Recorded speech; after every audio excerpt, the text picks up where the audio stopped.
Assalamualaikum warahmatullahi wabarakatuh. Halo, saya Aisyah Mutiati dari Prodi Biologi Universitas Negeri Semarang. Dalam memenuhi tugas literasi digital, saya akan menjelaskan tentang cara bijak bermedia sosial. Masyarakat Indonesia makin banyak yang memanfaatkan media sosial dalam berinteraksi dengan orang lain. Asosiasi Penyelenggara Jasa Internet Indonesia atau yang disingkat dengan APJII menyebut pengguna internet mencapai 132 juta lebih pada tahun lalu.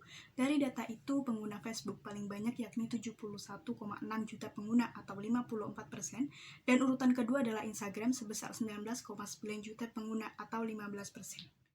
Dan sejak ramai penggunaan media sosial, ternyata juga banyak orang yang malah tersandung kasus hukum gara-gara salah dalam bermedia sosial. Ada yang dinilai menyebarkan kebencian, mengancam, dan menyebarkan informasi bohong. Selain rawan masuk ke ranah hukum, bermedia sosial juga seringkali menimbulkan konflik yang tidak kecil. Banyak kasus yang kemudian menjadi besar gara-gara viral di media sosial. Tapi bukan berarti media sosial menjadi sesuatu yang menakutkan, karena kita tetap saja bisa bermedia sosial dengan aman, asal tahu regulasi atau aturannya. Pada awal video tadi, sudah banyak contoh akibat kurang bijaknya dalam bermedia sosial. Untuk itu, pada video ini saya akan menampilkan 5 cara bijak dalam bermedia sosial. Yang pertama, alangkah baiknya apabila sedang melakukan komunikasi pada jaringan internet menggunakan bahasa yang sopan dan layak. Biasakanlah untuk menggunakan bahasa yang tepat dengan siapapun pada saat kita berinteraksi, termasuk saat berinteraksi melalui media sosial. Lalu yang kedua,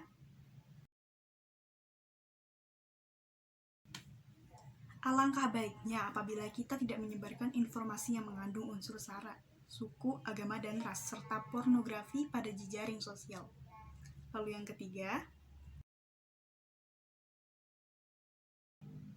saat ini tentu tidak jarang kalau kita menemukan berita yang menjelekan salah satu pihak di media sosial. Hal inilah yang terkadang bertujuan demi menjatuhkan nama pesaing dengan menyebarkan berita yang hasil rekayasa.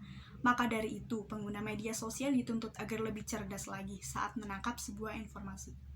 Lalu yang keempat, pada saat menyebarkan informasi baik dalam bentuk tulisan, foto maupun video milik orang lain, maka biasakanlah untuk mencantumkan sumber informasi sebagai salah satu bentuk penghargaan atas hasil karya seseorang. Lalu yang kelima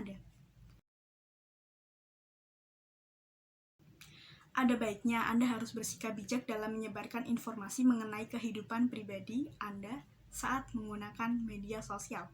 Jangan terlalu mengumbar informasi pribadi Anda, terlebih lagi informasi mengenai nomor telepon atau alamat rumah Anda. Saat ini, pemerintah telah memberikan perlindungan masyarakat untuk bermedia sosial. Salah satunya adalah dengan menekan jumlah penyalahgunaan media sosial.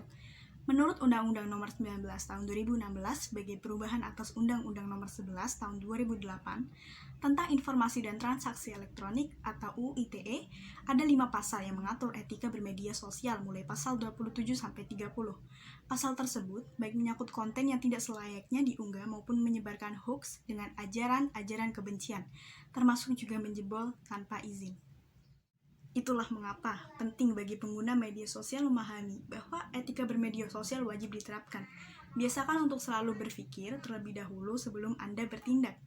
Terima kasih telah menonton video ini. Jangan lupa untuk selalu bijak dalam bermedia sosial dan selalu ingatkan pada orang terdekat kalian. Cerdas berteknologi, bijak menggunakan jari. Wassalamualaikum warahmatullahi wabarakatuh. Seiring dengan berjalannya waktu, maka teknologi juga semakin berkembang pesat. Di era digital, lingkungan masyarakat tidak hanya dirasakan secara fisik, melainkan secara virtual, melalui media sosial seperti Facebook, Instagram, Twitter, dan komunitas daring lainnya. Banyak hal yang mungkin dilewatkan oleh pengguna media sosial seperti mengumbar ranah pribadi terlalu dalam, hingga menyinggung masalah sara. Hal-hal itu seharusnya jadi faktor utama yang dihindari dalam bermedia sosial, agar kita bisa hidup tenang dan berdamai dengan masyarakat, baik secara virtual maupun langsung. Jadi, pergunakanlah media sosial sebaik dan sebijak mungkin, terlebih lagi dalam hal penyebaran informasi.